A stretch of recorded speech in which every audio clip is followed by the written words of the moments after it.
being inactive will cause major complications.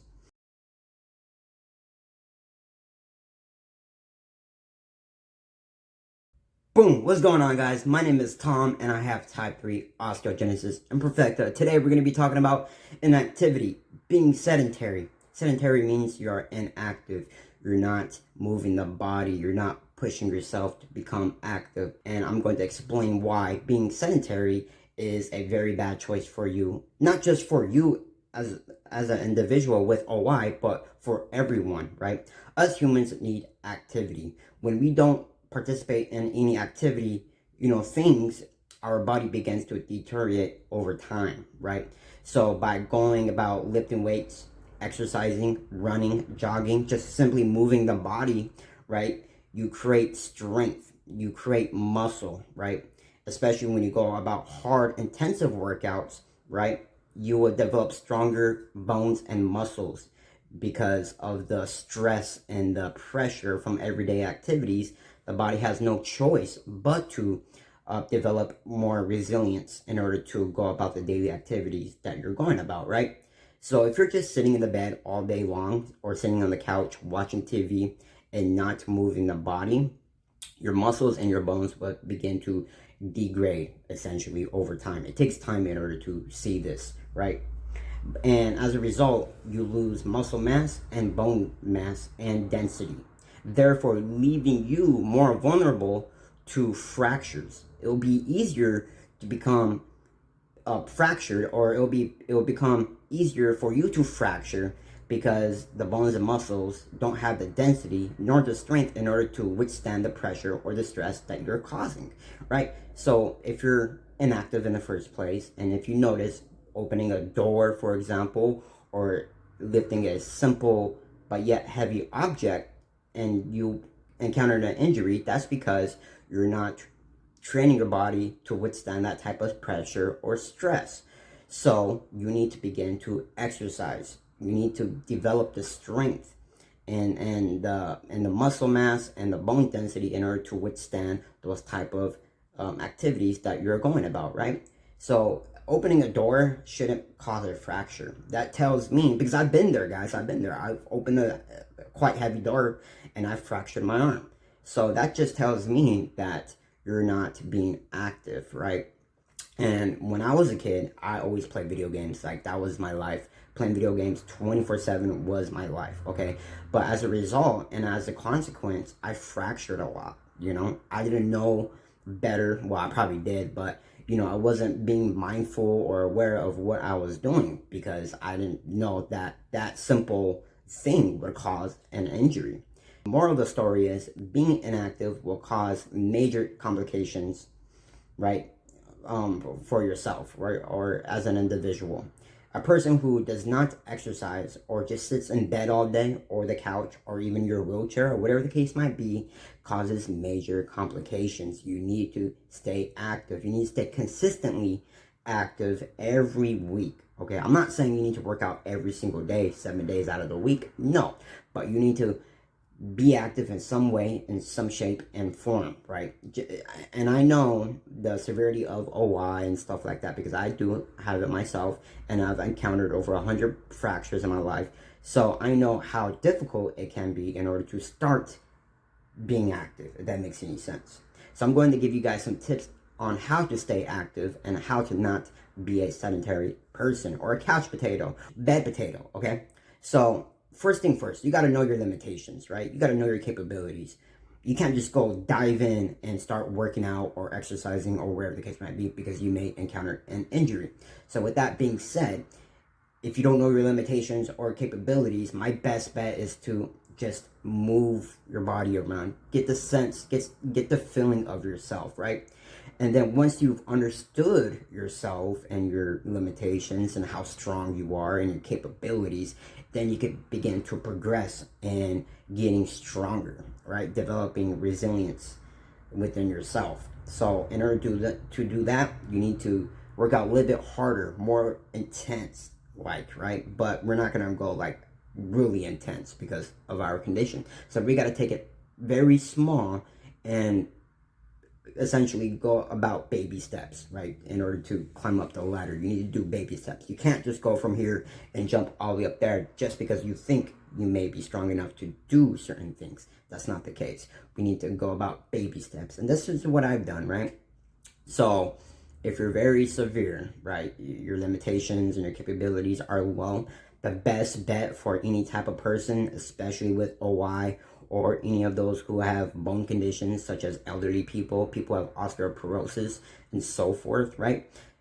The pool is amazing for every human being, right? Not just us OI people, but like I said, elderly patients, people with osteoporosis and so forth. The pool is an amazing thing that you can utilize in order to start becoming active or start exercising, because when you go in the water or in the pool, right, the likelihood of encountering an injury is very, very low compared to outside of the pool, right? Not using the pool, you are more likely to encounter an injury because the stress and pressure and gravity plays a huge role.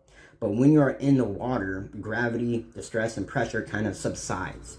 And essentially, the forces in the water kind of keep you stabilized. So when you are stabilized in the water, right, you can move around freely. But not even mentioning that, when you are in the water has, force. It weighs a little bit, right? So when you go about moving your arms or just simply exercising in the pool, moving your feet, anything counts, right? There's resistance when you're moving in the water. And that resistance will ultimately cause muscle and bone development or muscle and bone strength development. You're strengthening your bones and muscles when you're in the water and moving around or exercising, right? And over time, your body will adapt to this, right? It will develop stronger muscles and bones. It will improve your bone density, your bone strength, your muscle density. All the above will be improved dramatically and drastically once you start exercising if you have a pool, right? So I have another video about this. It's on my YouTube channel regarding like the pools and stuff like that and how to get stronger with OI in general. This video is not about how to get stronger with OI, but this is about being inactive and why you guys should seriously start becoming active and not being inactive, right? So that's the best bet for OI people is the pool. The likelihood of fracturing is very low compared to outside of the pool, okay? But, other people, have like severe limitations. They might be bed bounded, they might be couch bounded, whatever the case might be, I understand. But you need to stay active in some way. Like I said, anything counts. Just moving arms, doing this 20 times, you will feel it. And then if it's too easy, you could increase the intensity. So instead of doing this 20 times, you hold it for like 5 seconds, down, okay? Then do it again, 1, 2, 3, 4, 5, down. So we're working our shoulders, we're working a little bit of chest and a little bit of the back. So when we do this, like I could go in the bed right now and then I could just do this while I'm in bed, right? And then just simply moving, guys, that's it. Being inactive is probably the most debilitating thing anyone can go about, right? All humans should not be sedentary or have a sedentary lifestyle. A lot of people, especially in America, are obese, have health complications, and sooner or later they will develop bone and muscle issues, okay? This leads to osteoporosis, just weakening of the bones in general, and they are vulnerable and prone to, injuries such as fractures, sprains, stuff like that, right?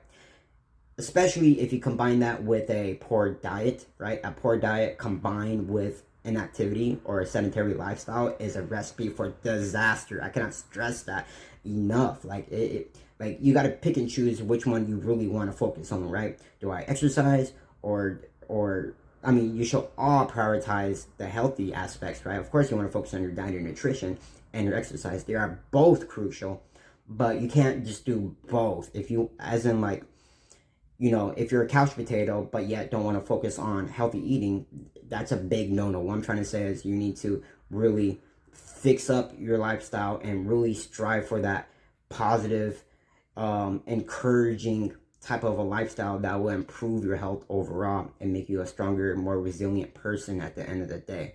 So if your limitations and severity are so high, right, then my tip to you guys, or to you gals, right, is to really focus on diet or nutrition, or just the nutrition aspect. You shouldn't be dieting, but the nutrition aspect. Strive for healthy foods. Strive for foods that are high in nutritional value. Okay, your fruits, your vegetables, healthy sources of fats, proteins, and carbs. You want to avoid and try to stay away from junk foods as much as possible. Stay away from sodas, the sugary junk foods, just the sugar in general. Junk food in general will cause issues for the human body, okay? It will cause a weakening of the body, weakening of the bones and muscles. And then if you combine that with a sedentary lifestyle, like I said, it's a recipe for disaster, right? So a poor nutrition regimen, or if you have a poor nutrition in place, and if you're inactive, oh man, you're gonna experience a lot of complications. You probably already experienced it already. You're probably experiencing, injuries. The injuries are quite, easy to, or it can occur easily if you have a poor nutrition, and especially if you're sedentary, right? It will cause weakness, it will cause organ complications, it will affect your mental state, your physical state, it will affect your strength, your performance overall. It will affect your body as a whole if you're eating like crap and if you have a sedentary lifestyle. And this is why I'm making this video, because it's very crucial to try to strive for a healthy lifestyle. I know it's very hard, especially in this day and age with the economy on how it is and stuff like that, but there's still no excuse. If I can do it, you guys can do it. You know what I'm saying? Because like I said, I fractured over 100 times, countless of surgeries. I can't even stress how bad it was for me back in the days. But since I got wiser as I got older, and I learned things, and stuff like that, I put two and two together, and here I am working out, lifting, going to the gym, lifting, getting strong, getting muscular, stuff like that. So I know what it takes, guys. If you guys need more tips, on how to get stronger, I have other OI videos about that, okay? So just go on my YouTube channel, click it somewhere, and then just scroll around or type in osteogenesis imperfecta on my channel, and I have a lot of videos regarding OY, how to get better, how to get stronger, how to lose weight, how to gain weight, or whatever the case might be, whatever you're looking for. I perhaps have that on my YouTube channel. So, in conclusion, never stay sedentary. Yes, you guys don't need to work out 7 days out of the week or be active 7 days out of the week. Anything counts, right? Anything counts, right? 1 day out of the week is okay, I guess, but it's not ideal, but it's okay. 2 days out of the week is okay, it's fair. 3 days out of the week, now we're talking. 4 days out of the week, perfect. 5 days out of the week, okay. You know what I mean? But it just really depends on how active and consistent you are with that, right? You don't, like I said, you don't need to consistently work out 7 days out of the week, but you guys want to stay active and remain active in order to keep your strength and all that in check. Because once you've given up on the workouts or staying active, right, once you've given that up, your body starts deteriorating pretty fast. And I don't know if you noticed, but elderly patients who don't go about working out or don't go about a healthy nutritional lifestyle, their health diminishes very rapidly, probably more faster than us OI people. But we're pretty much the same, on the same level, to a different degree, if you understand what I'm saying, right? So, take that as you will, and try to strive for a healthy lifestyle. And once you strive for a healthy lifestyle, your body and your health will just be improved overall. And once you have that already in check, right, the healthy nutritional lifestyle, eating healthy, striving for, healthy foods and activity, right, you will notice that you are more resilient, you are stronger, you're getting more muscles, and you could do things with ease compared to back then or prior to when you started this healthy journey. Okay, I know I did a lot of rambling, but I'm trying to stress it to you guys that staying inactive is a big no-no. So if you are a young person, a teenager, or whatever the case might be, and your parents or your family members find it difficult or tedious, or like, I'm scared to help this person work out, anything counts. Like I said, guys, anything counts, right? Like I mentioned way before in the video, the best bet for all type of OI people, regardless of their severity and limitations and capabilities, the pool is your best bet. Try to find a heated pool. I believe certain YMCAs do provide the pool for disabled people. So if you have a local YMCA or whatever the case might be, hit them up, go from there. Like I also said, I have videos about the pool, the YMCA, and how to get stronger in general with OI on my YouTube channel. So that's like about 4 videos ago, I believe. So if you go back 4 videos, you'll find that video on how to get stronger with OI using the pool, resistant bands, stuff like that. But that's it, guys. If you guys have any questions, comments, or concerns, please leave it down below in the comment sections. If you guys have any other video topic ideas that I should be talking about, discussing about, stuff like that, leave it down in the comment section. Follow me on my social medias. I am on TikTok and Instagram. Links are in the description. If you guys want to support me, tip me on my Cash App. My Cash App will be somewhere on the video. My Cash App is also linked in the description. Your tips will definitely help me getting bigger and stronger and healthier, because I buy my protein, I buy my supplements, and in return I get stronger and better, and I can help you guys out further because now I have the resources to do so. So thank you for watching, and once again, subscribe, like, catch you in the next video.